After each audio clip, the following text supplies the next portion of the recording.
Product ಏನು ಬೇಕಾಗುತ್ತೆ ಅಂತ ಹೇಳ್ಕೊಡ್ತೀನಿ. ಇದು ಬಂದುಬಿಟ್ಟು ಸಾರಿ ಕ್ಲಿಪ್ಸ್. ಸೊ ಇದು ಸಾರಿ ನಾವು ಐರನಿಂಗ್ ಮಾಡಬೇಕಾದ್ರೆ ಇದನ್ನು ಟೈಟಾಗಿ ಇಟ್ಕೊಳ್ಳೋಕ್ಕೆ ಸಾರಿ ಕ್ಲಿಪ್ ಯೂಸ್ ಮಾಡ್ತೀವಿ. ಅದಾದಮೇಲೆ ಟೇಪು, ನೀವು ಬೇರೆಯವರಿಗೆ ಐರನ್ ಮಾಡ್ತಾ ಇದ್ದರೆ ಟೇಪ್ ಅವಶ್ಯಕತೆ ಇಲ್ಲ ಅಂದರೆ ಇಲ್ಲ. ಅದಾದಮೇಲೆ ಬಂದುಬಿಟ್ಟು ಇದು ಪ್ರೊಟೆಕ್ಟರ್, ಕ್ಲಾತ್ನ ಪ್ರೊಟೆಕ್ಟ್ ಮಾಡುತ್ತೆ. ಇವಾಗ ನೀವು ಬಿಸಿಯಾಗತ್ತೆ ಮತ್ತು ಸೀರೆ ಸುಡೋ ಭಯ ಏನಾದರೂ ಇರುತ್ತೆ, ಅದಕ್ಕೋಸ್ಕರ ಇದನ್ನು ಪ್ರೊಟೆಕ್ಟರ್ ನಾವು ಯೂಸ್ ಮಾಡ್ತೀವಿ. ಇದು ಬಂದುಬಿಟ್ಟು ಕ್ಲಾತ್ ಪ್ರೊಟೆಕ್ಟರ್ ಅಂತಲೇ ಯೂಸ್ ಮಾಡ್ತಾರೆ ಇದನ್ನು. ಸೊ ಅದಾದಮೇಲೆ steam iron. So steam iron ಇದರಲ್ಲಿ ವಾಟರ್ ಹಾಕ್ಬಿಟ್ಟು ಆಮೇಲೆ ಇದು ಮಾಡಬೇಕು. ಬಟ್ ನಾನು ಸದ್ಯಕ್ಕೆ ಸ್ಟೀಮ್ ಐರನ್ ಮಾಡ್ತಾ ಇಲ್ಲ, ನಾನು ಬಂದುಬಿಟ್ಟು ನಾರ್ಮಲ್ ಐರನಿಂಗಿಂದನೇ ಮಾಡ್ತಾ ಇರೋದು. ಸೊ ಅದು ಯಾವ ಥರ ಅಂತ ಹೇಳ್ಕೊಡ್ತೀನಿ. ಸೊ ಸಾರಿ ಐರನಿಂಗಲ್ಲಿ ಮೆಜರ್ಮೆಂಟ್ ತುಂಬ ಇಂಪಾರ್ಟೆಂಟ್ ಆಗುತ್ತೆ. ಇದು ಪಲ್ಲು. ಸೊ ನಾನು ಎಷ್ಟು ತಗೊಳ್ತೀನಿ ಅಂತ ಅವ್ರ ಹೈಟು ಮತ್ತು ಅವ್ರು ಎಷ್ಟು ದಪ್ಪ ಇದ್ದಾರೆ ಅದ್ರ ಮೇಲೆ ಡಿಪೆಂಡ್ ಆಗುತ್ತೆ. ಸೊ ಅದಕ್ಕೋಸ್ಕರ ಯಾವಾಗಲೂ ಫಸ್ಟ್ ಸಾರಿ ನೀವು ಐರನಿಂಗ್ ಮಾಡ್ತಾ ಇದ್ರೆ ಅಂದರೆ ಮೆಜರ್ಮೆಂಟ್ ತೊಗೊಳ್ಳೇಬೇಕಾಗುತ್ತೆ. ನನಗೆ ನನ್ನ ಸೈಜ್ಗೆ ಇದು ಇಷ್ಟು ಹೈಟ್ ಸಾಕು. ಸೊ ಅದಾದಮೇಲೆ ನಾನು ಇಲ್ಲಿ ಶೋಲ್ಡರಲ್ಲಿ ಒಂದು ಪಿನ್ ಹಾಕ್ಕೊಳ್ತೀನಿ, ನಾರ್ಮಲ್ ನನಗೆ ಇಷ್ಟು ಸಾಕು ಅಂತ ಅನ್ನೋದಕ್ಕೆ. ಅದಾದಮೇಲೆ ಜಸ್ಟ್ ಹತ್ರ ಟೈಟಾಗಿ ತೊಗೊಳ್ಳಿ, ಯಾಕಂದರೆ ಸ್ಟಿಫಾಗಿ ಕೂಡಬೇಕಲ್ಲ.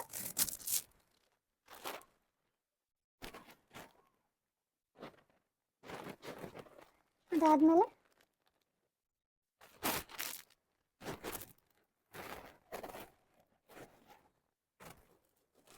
ಸೊಂಟದ ಹತ್ರ. ಸೊ ನಾನು ಇಲ್ಲಿ ತಗೊಳ್ತಾ ಇದ್ದೀನಿ, ಇದು ನನ್ನ ರೈಟು. ಸೊ ನನ್ನ ರೈಟ್ ಲೆಗ್ಗಿಂದ ನನಗೆ ಇಷ್ಟು ಬೇಕು, ಯಾಕಂದರೆ ನಾವು ಇಲ್ಲಿ ಲೈನಿಂಗ್ಸ್ ಮಾಡ್ತೀವಲ್ವಾ, ಪ್ಲೇಟಿಂಗ್ಸ್ ಮಾಡ್ತೀವಲ್ವಾ, ಅದಕ್ಕೋಸ್ಕರ. ಸೊ ಇದನ್ನು ಈ ಥರ ಮಾಡ್ತೀವಲ್ವಾ, ಸೊ ಅದಕ್ಕೆ ಇಲ್ಲಿ ಸ್ವಲ್ಪ ಬೇಕು, ಜಾಸ್ತಿ ಬೇಕು ಸಾರಿ ಅಂತ. ಸೊ ನಾನು ಇಲ್ಲಿವರೆಗೂ ಕ್ಲಿಪ್ಸ್ ಹಾಕ್ಕೊಳ್ತಾ ಇದ್ದೀನಿ, ಒಂದು ನಾರ್ಮಲ್ ಸೇಫ್ಟಿ ಪಿನ್ ಹಾಕ್ಕೊಳ್ತಾ ಇದ್ದೀನಿ.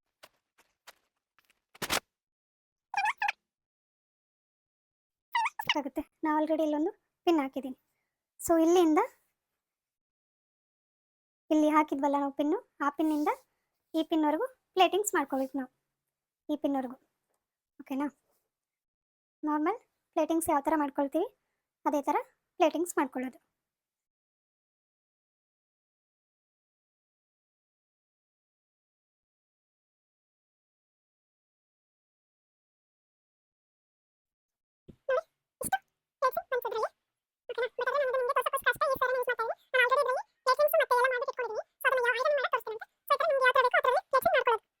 ಇದು ಸೊ ನಾನು ಯಾವಾಗಲೂ ಪಲ್ಲು ಹತ್ರ ಪ್ಲೇಟಿಂಗ್ಸ್ ಮಾಡ್ಕೋಬೇಕಾದ್ರೆ ನಾನು ಇಷ್ಟು ತೊಗೊಂಡ್ಬಿಟ್ಟು ಇದನ್ನು ಹಾಫಲ್ಲಿ ಮಾತ್ರ ನಾನು ಮಾಡ್ಕೊಳ್ಳೋದು. ನಾನು ಇದಕ್ಕೆ ಪ್ಲೇಟಿಂಗ್ಸ್ ಮಾಡಿಟ್ಕೊಂಡಿದ್ದೀನಿ, ಸೊ ಅದರಿಂದಾಗಿ ಇದು ಜಾಸ್ತಿ ಹೊತ್ತು ಟೈಮ್ ತೊಗೊಳ್ಳಲ್ಲ. ಇದು ಬಂದುಬಿಟ್ಟು ಪಲ್ಲುದು.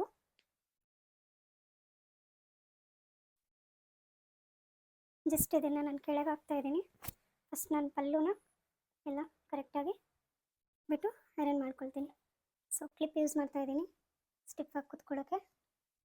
ಕ್ಲಿಪ್ ಹಾಕ್ಬಿಟ್ಟು ಸ್ವಲ್ಪ ಅಡ್ಜಸ್ಟ್ ಮಾಡಿಕೊಂಡು ಯೂಸ್ ಮಾಡ್ತಾ ಇದ್ದೀನಿ. ಇದು ಸಿಲ್ಕ್ ಸಾರಿ ಇರೋದ್ರಿಂದ ಯಾವಾಗಲೂ ಈ ಥರ ತೊಗೊಂಡೋಗ್ಬಾರ್ದು, ಇದನ್ನು ನಿಮ್ಮ ಸೈಡೇ ತೊಗೊಂಡ್ಬರ್ಬೇಕು. ಐರನ್ ಬಾಕ್ಸ್ನ ಸ್ವಲ್ಪ ಟೈಟಾಗಿ ಪ್ರೆಸ್ ಮಾಡಿ ಇದು ಮಾಡಾಕಿದ್ದೀನಿ.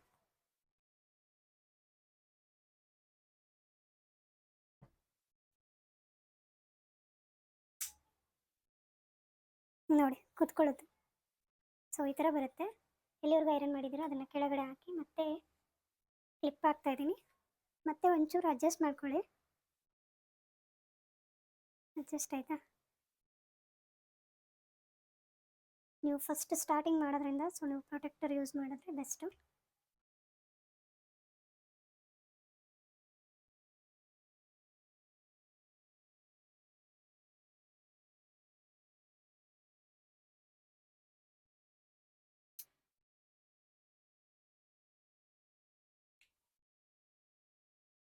ಸೊ ಇದು ಬಂದುಬಿಟ್ಟು ನನ್ನ ಇಲ್ಲಿಂದ ಚೆಸ್ಟ್ ಸ್ಟಾರ್ಟ್ ಆಗುತ್ತೆ.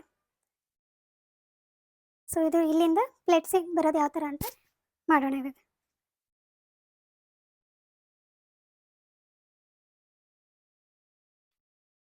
ಪಿನ್ ಇದೆ, ಶೋಲ್ಡರ್ ಹತ್ರ ಬರುತ್ತಲ್ಲ ಆ ಪಿನ್ನು. ಸೊ ಇಲ್ಲಿಂದ ಈ ಪಿನ್ ಇದರಿಂದ ನಾನು ಕ್ಲಿಪ್ ಹಾಕ್ತಾಯಿದ್ದೀನಿ. ಇಲ್ಲಿ ಕ್ಲಿಪ್ ಹಾಕಿದಾದ್ಮೇಲೆ ಇಲ್ಲಿ ಬರೋ ಪ್ಲೇಟ್ಸಿಂಗ್ಸ್ ಎಲ್ಲ ನಮ್ಮ ಚೆಸ್ಟ್ ಹತ್ರ ಬರುತ್ತೆ. ಸೊ ಇದನ್ನು ಈ ಥರ ಸ್ಪ್ರೆಡ್ ಮಾಡ್ಕೋಬೇಕು. ಸ್ಪ್ರೆಡ್ ಮಾಡಿಕೊಂಡು ಎಲ್ಲನೂ ಅರೇಂಜ್ ಮಾಡ್ಕೋಬೇಕಾಗುತ್ತೆ. ನೋಡಿ ಯಾವ ಥರ ಇದೆಲ್ಲ ಅದರಲ್ಲೇ ಅರೇಂಜ್ ಮಾಡ್ಕೋಬೇಕಾಗುತ್ತೆ.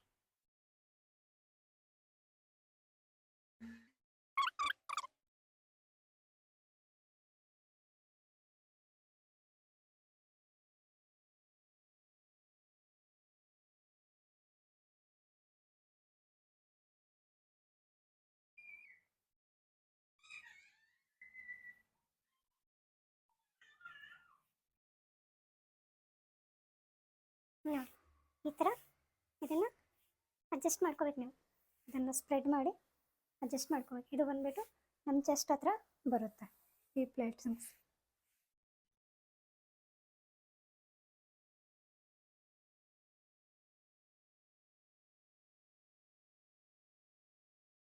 ಸ್ವಲ್ಪ ಟೈಟಾಗಿ ಚೆನ್ನಾಗಿ ಮಾಡಿದ್ರೆ ಸ್ಟಿಕ್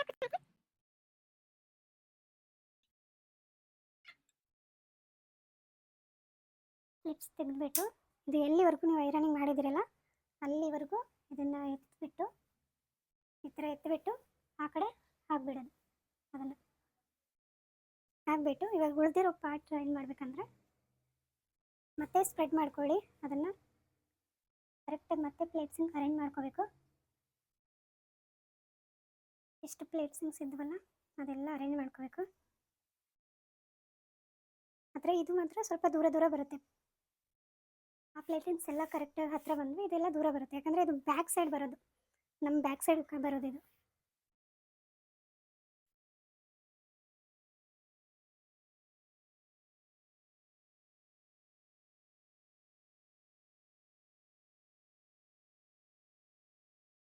ಅದನ್ನು ತಗೊಂಡು ನಿಮ್ಮ ಬ್ಯಾಕ್ ಸೈಡ್ ಹಾಕ್ಕೊಂಡ್ಬಿಟ್ಟು ಸೊ ಇದು ಬಂದ್ಬಿಟ್ಟು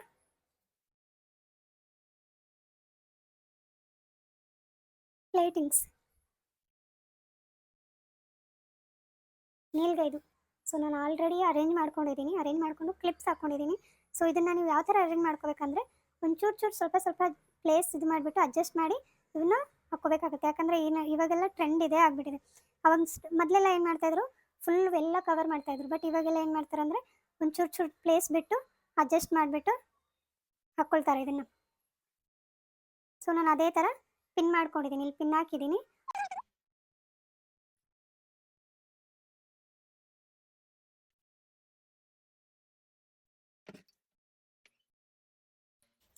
ಸೊ ಇವಾಗ ಐರನಿಂಗ್ ಆಗಿದೆ. ಸೊ ಫೋಲ್ಡಿಂಗ್ ಯಾವ ಥರ ಮಾಡೋದು ಅಂತ ಹೇಳ್ಕೊಡ್ತೀನಿ. ತುಂಬ ಜನಕ್ಕೆ ಫೋಲ್ಡಿಂಗ್ ಮಾಡೋದು ತುಂಬ ಕನ್ಫ್ಯೂಸ್ ಆಗುತ್ತೆ, ಮತ್ತು ಅಷ್ಟು ಬೇಗ ಬರೋದು ಇಲ್ಲ ಇದು ಮಾಡೋಕ್ಕೆ. ಸೊ ಇದು ಯಾವ ಥರ ಮಾಡೋದು ಅಂತ ಹೇಳ್ಕೊಡ್ತೀನಿ. ನಾರ್ಮಲ್ ಇದು ನಾನು ಇಲ್ಲೇ ಹಾಕ್ಕೊಂಡಿರೋದು. ಸೊ ಇದು ನಾನು ಏನು ನನ್ನ ಸೊಂಟ ಸುತ್ತಳತೆ ತೊಗೊಂಡಿದ್ದೆ ಆ ಪಾರ್ಟಿಂದ ಇದು.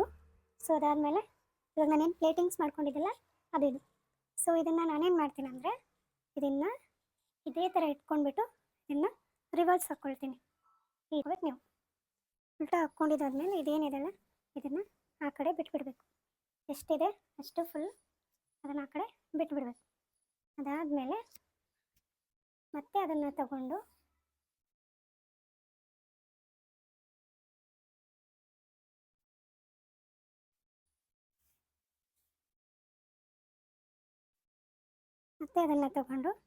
ಇದೇನು ಎಕ್ಸ್ಟ್ರಾ ಇದೆ ಅಲ್ವಾ ಅದನ್ನು ಫುಲ್ ಆಗಬಾರ್ದು. ಅದೆಷ್ಟು ನೀವು ಅರೇಂಜ್ ಮಾಡಿದ್ರಲ್ಲ ಅದ್ರ ಮೇಲೆ ಹಾಕಬೇಕು. ಅದು ಮತ್ತೆ ಉಳಿದಿರೋದು ಮತ್ತೆ ಅದ್ರ ಮೇಲೇ ಹಾಕಬೇಕು. ಇಷ್ಟಾದಮೇಲೆ ನಿಮ್ಮ ಶೋಲ್ಡರ್ ಮೇಲೆ ಏನಿದೆ ಅಲ್ವಾ ಇದನ್ನು ನಿಮ್ಮ ರೈಟ್ ಸೈಡ್ ಹಾಕ್ಕೋಬೇಕು. ಇದನ್ನು ರೈಟ್ ಸೈಡ್ ಹಾಕ್ಕೊಂಡು ಇದೇನು ಎಷ್ಟು ಬಾಕ್ಸ್ ಫೋಲ್ಡಿಂಗ್ ಬಂದಿದೆ ಅಲ್ವಾ ಇಷ್ಟನ್ನು ಇಲ್ಲಿ ಅರೇಂಜ್ ಮಾಡಿಬಿಟ್ಟು ಇದನ್ನು ಈ ಕಡೆ ಹಾಕ್ಕೋಬೇಕು. ಅರೇಂಜ್ ಆದಮೇಲೆ ಇವಾಗ ಏನು ಮಾಡ್ತೀನಪ್ಪ ಅಂದರೆ ಇದೇನು ಎಕ್ಸ್ಟ್ರಾ ಇದೆ ಅಲ್ವಾ ಇದನ್ನು ನಾನು ಇದೇ ಥರ ಹಾಕ್ಬಿಡ್ತೀನಿ ಆ ಕಡೆ.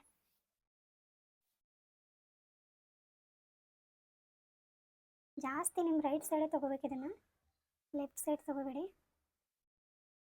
ಈ ಸೈಡ್ ನಿಮ್ಮ ರೈಟ್ ಸೈಡ್ ಇದೆಲ್ಲ ಅದನ್ನು ಫೋಲ್ಡ್ ಮಾಡ್ಕೊಳ್ತಾ ಇದ್ದೀನಿ ನಾನು. ಅದಾದಮೇಲೆ ನಿಮ್ಮ ಲೆಫ್ಟ್ ಸೈಡ್ ಇರೋದನ್ನ ಒಂದು ಬಾಕ್ಸ್ ಅಷ್ಟೇ ಮಾಡ್ಕೋಬೇಕು. ಟೋಟಲಾಗಿ 3 ಬಾಕ್ಸ್ ಬರುತ್ತೆ. ಇದನ್ನು ಬೇಕಾದರೆ ಇನ್ನೂ ಚೂರು ಅಡ್ಜಸ್ಟ್ ಮಾಡ್ಕೊಳ್ಳಿ. ಇವಾಗ ಇದನ್ನು ಸೆಂಟ್ರಲ್ಲಿ ಇಟ್ಬಿಟ್ಟು ಇದೆಷ್ಟಿದೆ ಅಷ್ಟನ್ನು ಈ ಸೈಡ್ ಅಡ್ಜಸ್ಟ್ ಮಾಡ್ಕೊಳ್ಳಿ.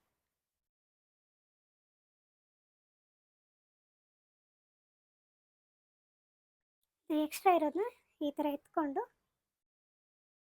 ಇದು ಏನಿದೆ ಅಲ್ವ ಇದ್ರ ಮೇಲೆ ಹಾಕ್ಕೊಳ್ತಾ ಇದ್ದೀನಿ ನಾನು.